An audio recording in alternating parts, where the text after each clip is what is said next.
and welcome to Embodied and Beloved, Faith, Healing, and the God who meets us in the body.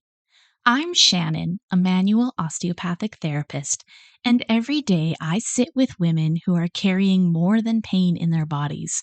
Often there's stress, grief, exhaustion, and questions about healing that don't have easy answers.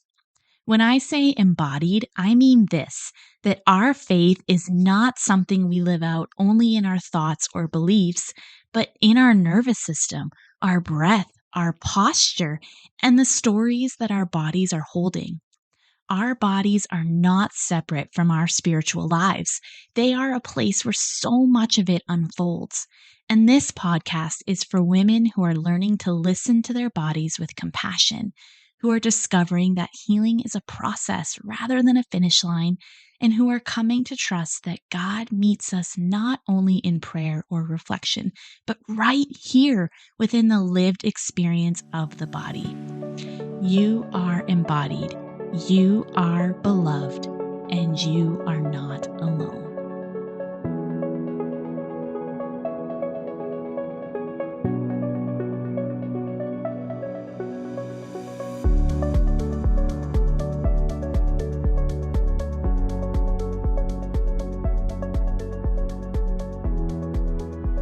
All right, and welcome to episode 1. This is crazy. I have been thinking about starting a podcast for the last little bit, and I had some good mentors in my life that just encouraged me to just jump in and give it a go. So here we are, episode 1, hopefully of many.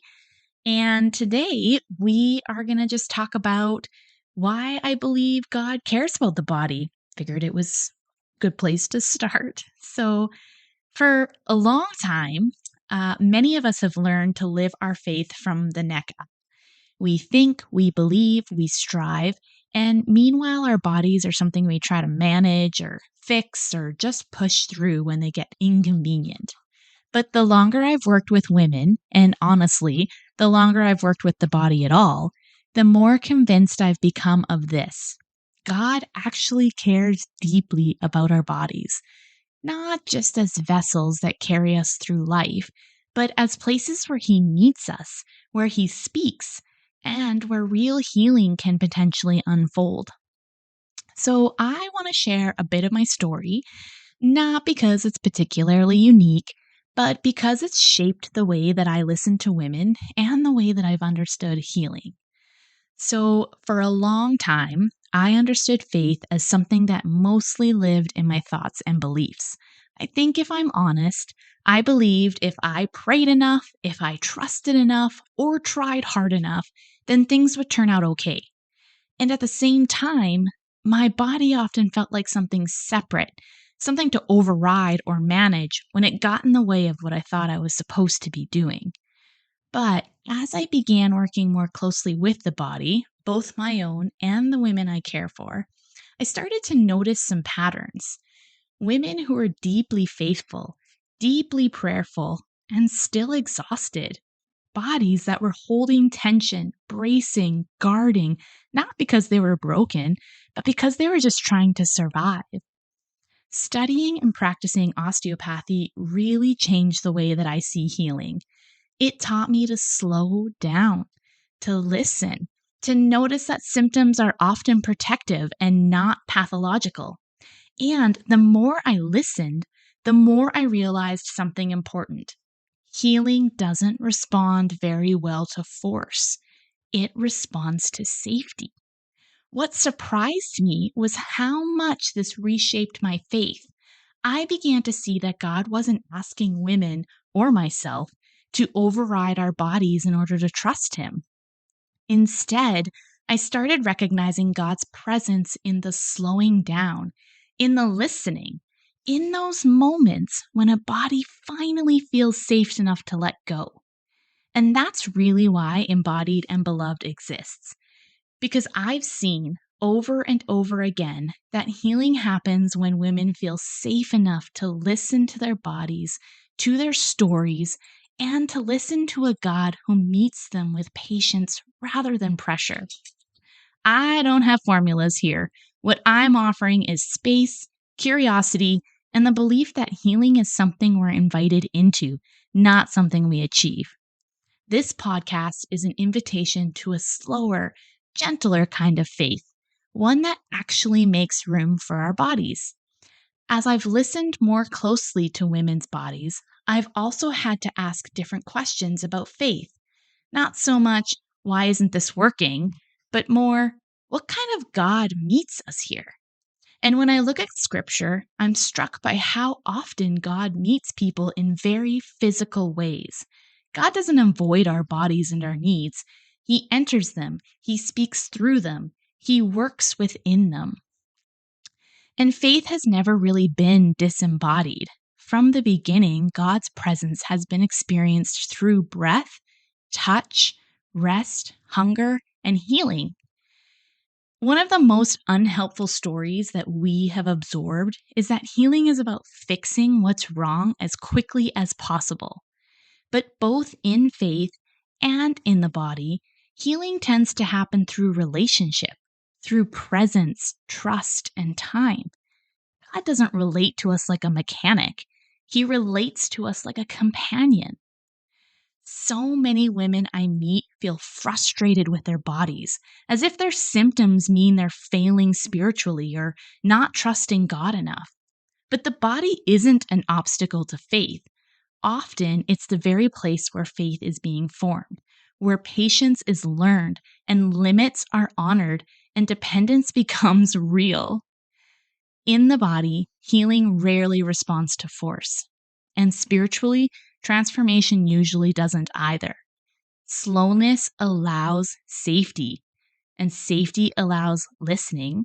And listening is often where healing actually begins, both physically and spiritually. So, if God meets us in the body, then maybe our symptoms aren't interpretations to our faith. Maybe they're invitations to listen more closely. Healing doesn't mean pushing through or getting it right. Sometimes it's simply staying present long enough for something deeper to unfold. Faith, when it's embodied, becomes less about striving and more about staying, about stillness. And honestly, a God who meets us in the body isn't in a hurry, and that's really good news. So, what does this mean for you? If you're tired, in pain, frustrated with your body, or wondering why healing feels so slow, it means your body isn't failing you. Even when things feel uncomfortable or confusing, your body is doing its best to protect you, to adapt, and to survive. Symptoms aren't a sign that you've done something wrong or trusted God incorrectly. Often, they're signals asking for care, attention, or patience. It also means that slowness isn't a spiritual failure. Healing rarely happens on our preferred timelines, whether that's physical, emotional, or spiritual. God isn't disappointed by your pace. He's present within it. Listening to your body, its limits, its fatigue, its needs, isn't self-indulgent. It's actually an act of faith. When we listen, we're acknowledging that we are finite, dependent, and deeply loved. And that's not weakness, that's honesty. And maybe most importantly, God's presence isn't waiting for you to heal, improve, or figure everything out. He meets you now, in the tension, the questions, the unfinished places. Healing might involve change, but it always begins with presence. You don't need to push harder, strive more, or override your body to be faithful. You're allowed to be human here. So, before I finish up this first episode, I want to leave you with this. If you are tired or frustrated with your body, I hope you know you're allowed to slow down without guilt or explanation. I hope that you can begin to notice your body with a little more kindness, maybe just curiosity and a whole lot less judgment. The places that feel tense, tired, or unfinished aren't places that God avoids. they're often the very places he meets with the most patience and care. Healing doesn't need to be rushed. It doesn't respond well to pressure anyway, and it tends to unfold in relationship over time and often more gently than we expect. And I really want you to hear this. You don't need to fix yourself to be loved or to be held. You are embodied. You are beloved, and you are not alone in this. Thank you for being with me here today.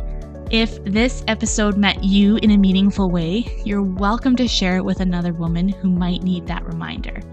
And I will talk to you guys again soon.